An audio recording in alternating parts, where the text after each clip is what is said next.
જય શ્રી કૃષ્ણ। તમારું બાળક કયા ધોરણમાં અભ્યાસ કરે છે? બાલવાટિકામાં અભ્યાસ કરે છે। આજે એનું રિઝલ્ટ છે તો તમને રિઝલ્ટ કેવું લાગ્યું? રિઝલ્ટ સારો લાગ્યો। શિક્ષકોની વિદ્યાર્થી પાછળની મહેનત પણ સારી હતી। અને કેટલા ટકા આવેલા છે? વિદ્યાર્થીના 96% આવેલા છે। વર્ષ દરમિયાન બાળકો, શિક્ષકો અને વાલીની મહેનત કેવી છે? સારી હતી।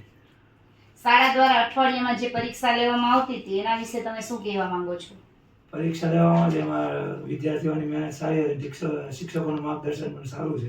વર્ષ દરમિયાન શાળામાં અનેક પ્રવૃત્તિઓ થાય છે એ બાબતે શું કહેવા માંગો છો? પ્રવૃત્તિઓમાં તો બધી પ્રવૃત્તિઓમાં મારી છોકરીએ ભાગ લીધો હતો અને બધી પ્રવૃત્તિઓ સારી હતી અને અને પ્રોત્સાહન મળે છે। બીજા વાલીને કોઈ એવો સંદેશો આપવો હોય તો? ફરજિયાત વિદ્યાર્થી પ્રત્યે થોડીક સ્કૂલ બાબત ભણતા હોય ત્યારે મહેનત કરવી જોઈએ, પ્રવૃત્તિઓમાં ભાગ લેવડાવવો જોઈએ। આપણી શાળામાં અભ્યાસની સાથે સાથે સંસ્કાર પણ જતન કરવામાં આવે છે તે બાબતે તમે શું કહેવા માંગો છો? સંસ્કારમાં તો એ વસ્તુ તો સાચી છે કે સંસ્કાર જતન થાય છે, કેમ કે માતૃ પિતૃ પૂજન દિવસથી બીજી ઘણી અન્ય પ્રવૃત્તિઓ છે તેના લીધે વિદ્યાર્થીઓને સારા સંસ્કારનું જ્ઞાન મળે છે। Thank you.